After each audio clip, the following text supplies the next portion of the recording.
I was really nervous going to prison for the first time.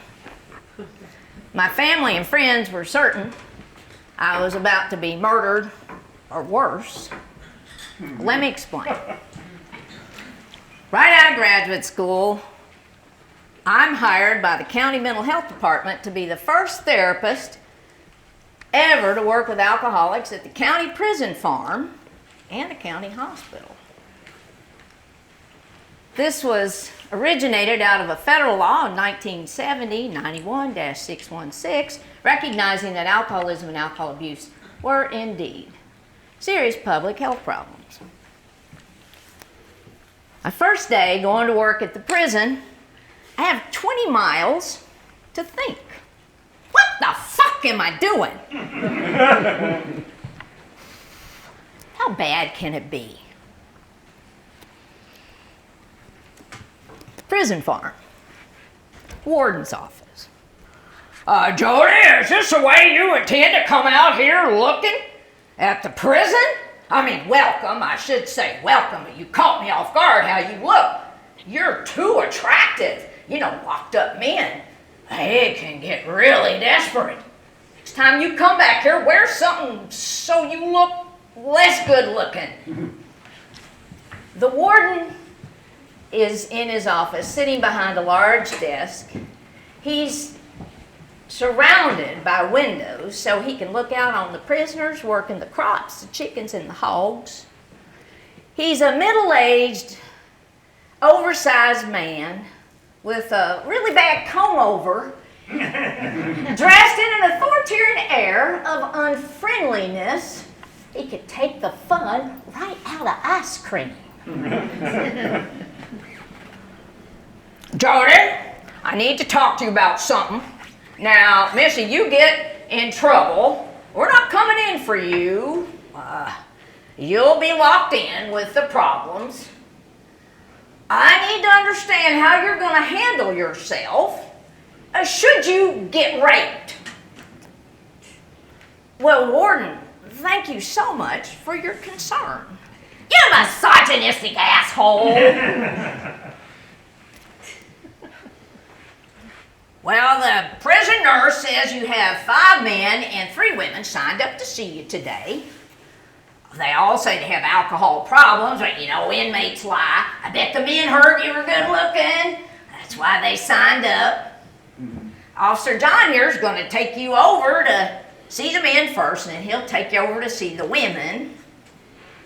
Okay, Jody, come on now. Let's go on over and see them men.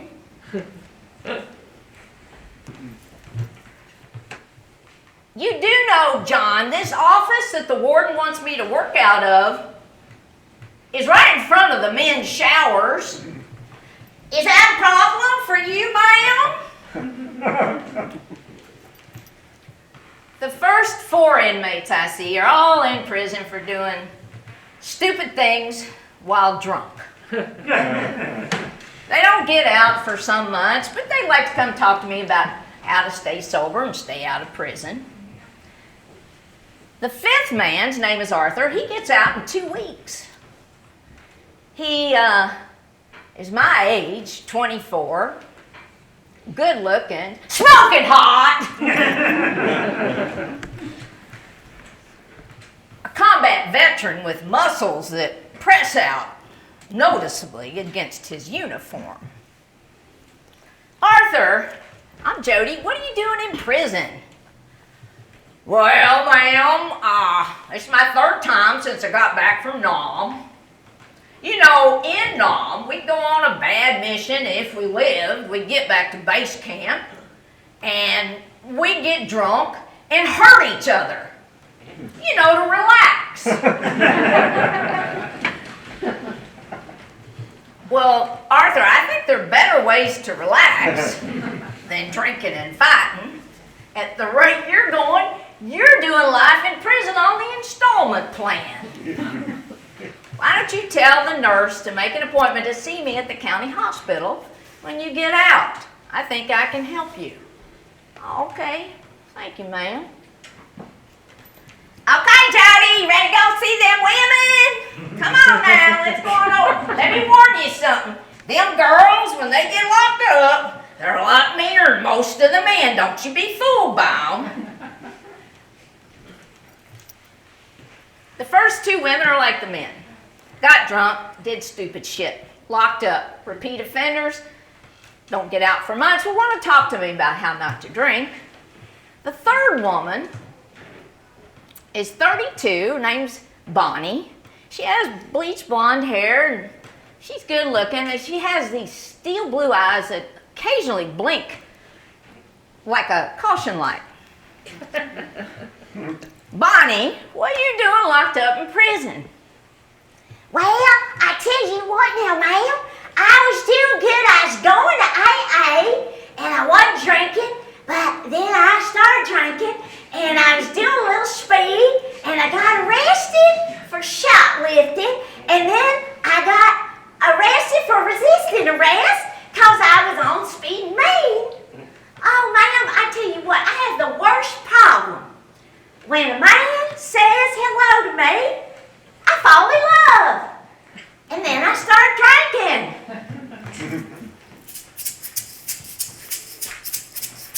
Was a kind-hearted woman with a tender, fatal flaw.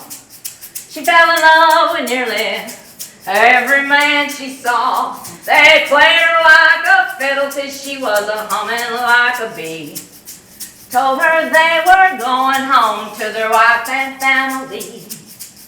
She knew she had to stop messing with all them men, playing all them same old songs and making mistakes again. But without a mama to hold you and a daddy to treat you right, a girl's inclined to wander, looking for love into the night. Once again she told me why she's feeling low. She told another man yes when she wanted to say no.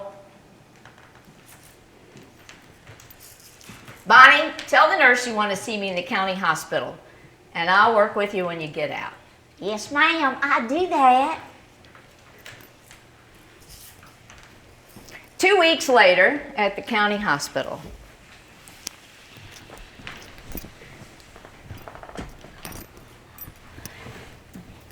Arthur!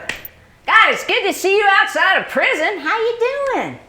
Well, I'm doing all right, except that antipsychotic medication the prison psychiatrist put me on makes my brain foggy, and I don't mean to be vulgar, but it makes my dick limp.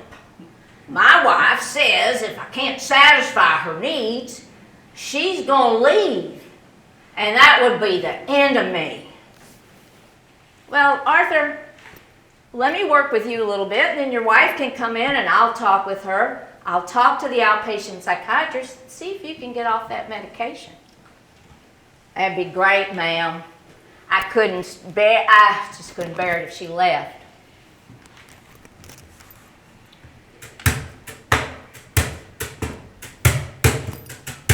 Sitting on the porch, dogs on the floor.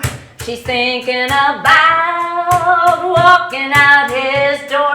He says that he's sorry. He's got a lot of regrets for going to war and coming home a mess. He came home a mess. Oh, Lord,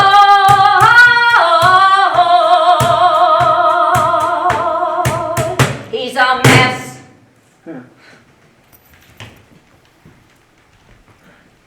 Week later, outpatient clinic. Oh, Bonnie! Wow! Good to see you out of prison. How you doing? Well, ma'am, I live with my aunt, and she doesn't drink or do none of them drugs, and that's real good. I'm going to AA. Oh, I'm leaving them men alone. Ain't nothing but a bunch of trouble. Oh, all started with my daddy. He turned our home into a war zone. Always drinking and yelling about someplace over in Korea where he was fighting. He beat Mama and us kids real bad. First time he raped me, I was only 12. No matter what he did, Mama wouldn't leave.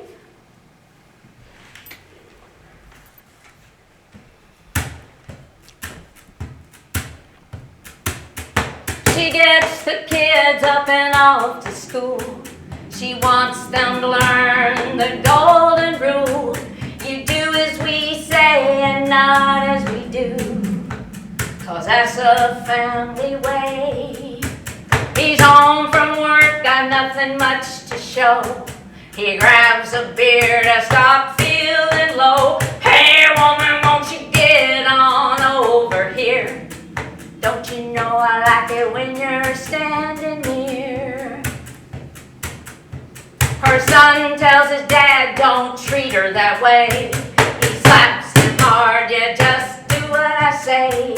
I earn your bread, I keep the clothes on your back. You got no rights, don't you ever talk back. Kids go to sleep, now she's really afraid. He lies down beside her and he has his way. Get out of here, bitch, just go away. The night's getting late, I gotta work all day.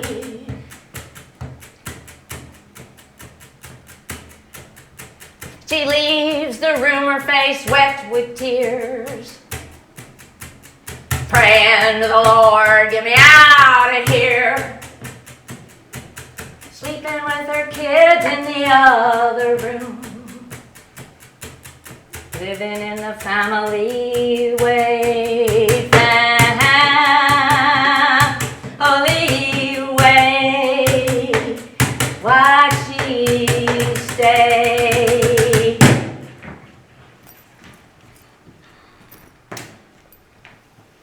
As often as I can, I go see my boyfriend who's a soldier at Fort Benning. He was drafted at 18, sent to Nam pretty quickly.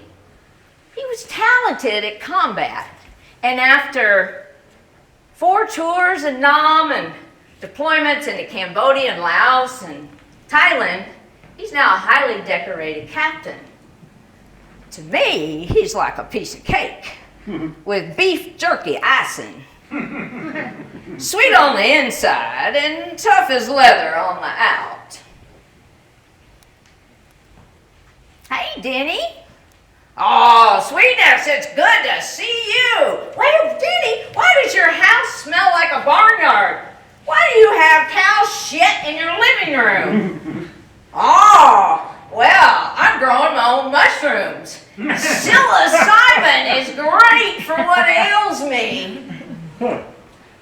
Denny, I read an article in the New York Times that in the last 6 months at Fort Benning, 10 soldiers have committed suicide. What do you think about that? Oh, it's no more anything than water running off a duck's back. In the Army, we're always losing somebody. Hey, come on, I want to take you and show you something. Remember I said I had something to show you. Denny, we've been driving forever. Where are we? Why are there bleachers over there in the middle of nowhere?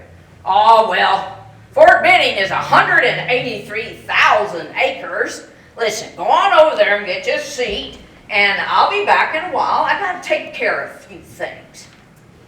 Walking over the bleachers, I noticed they're filled with generals and other high-ranking officers and men and women in suits with attitudes as serious as a heart attack. I did not get the memo on the dress code, as I am in a tube top, a short skirt, and high-heeled sandals. Well, I go sit down. It's dark. Out of nowhere, 4 fighter jets come in firing rockets, then helicopters firing rockets, then more fighter jets firing rockets, and more. Then the helicopters run towards where we are firing rockets. People get out, hand-to-hand combat. It is terrifying with more machine guns and rockets. It goes on forever. Finally, Jody, how's power demonstration. I was running part of it. You just got to see $2 million worth of ordnance explode.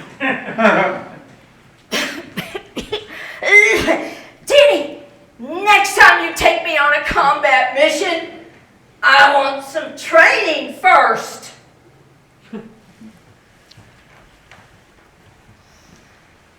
County hospital, month later.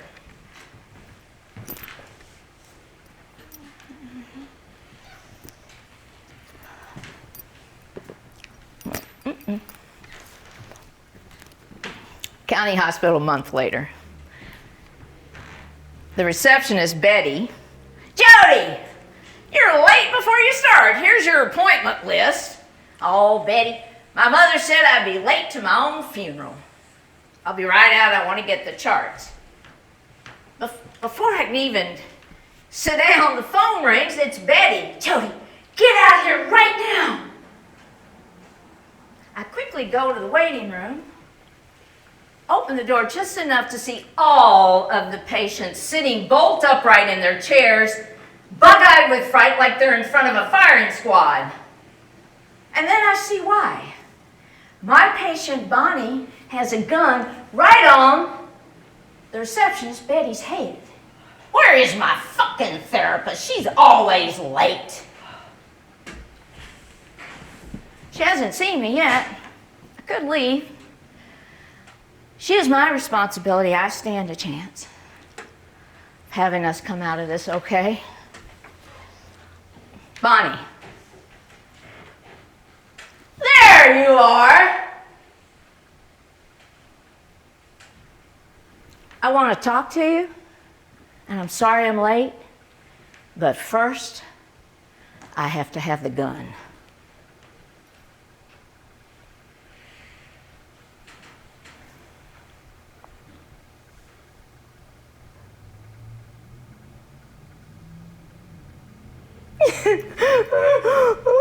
Take this, Betty. Hold the guards off. I'm going to go talk to her. Come on, Bonnie.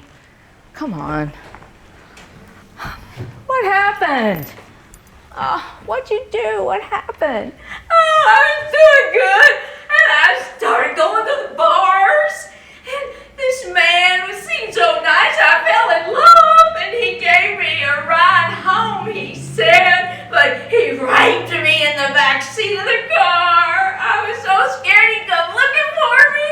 I was in friend's house, and I got a loaded gun. I'm so sorry. You've been so good to me. I'm so sorry. Oh, Bonnie, I am sorry too. I got a commendation for bravery, and Bonnie got more time in prison. A month later, county hospital. Oh, Sam, I see you on the nurse's referral form that you get out next week and you want to see me at the county hospital. That'd be great. Tell her to make an appointment. Sam, what's going on? Why are the guards bringing the inmates in 3 hours early from the field? Now they're telling them to strip. And now there are 10 naked men outside my window, and the guards are leaving. Oh, ma'am, they're just trying to scare you. Look at what the older guards are saying, older inmates are saying. Listen to them. All right, fellas, quit wiggling your willies at Jody. Put your clothes on, you idiots. This ain't no strip club. Ma'am, you should report this. They're just trying to intimidate you. There's no way. That's exactly what the warden wants.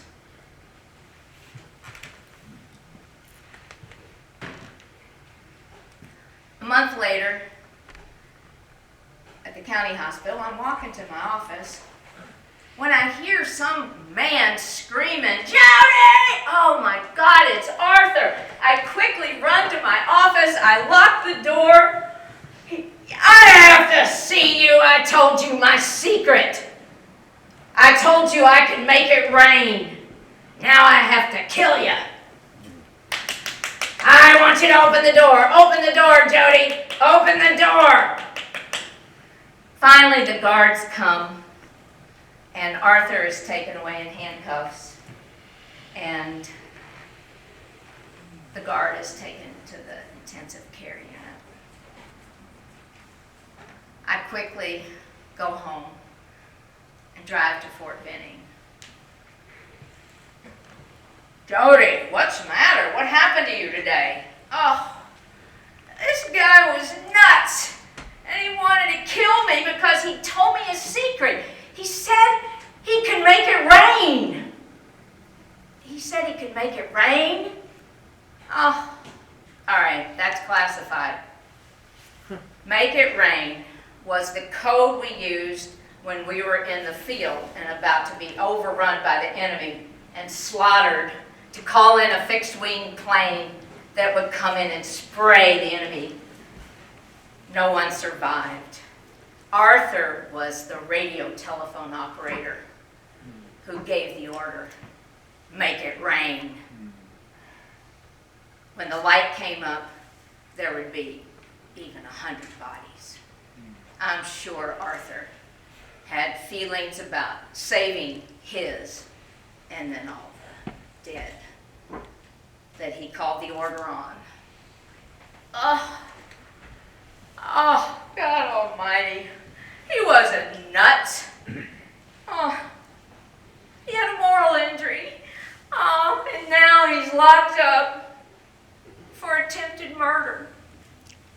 If only he could have talked to me. You know, the order's classified, but his feelings weren't classified. Whatever happened to leave no soldier behind? Your left, your left, your left, right, left, your left.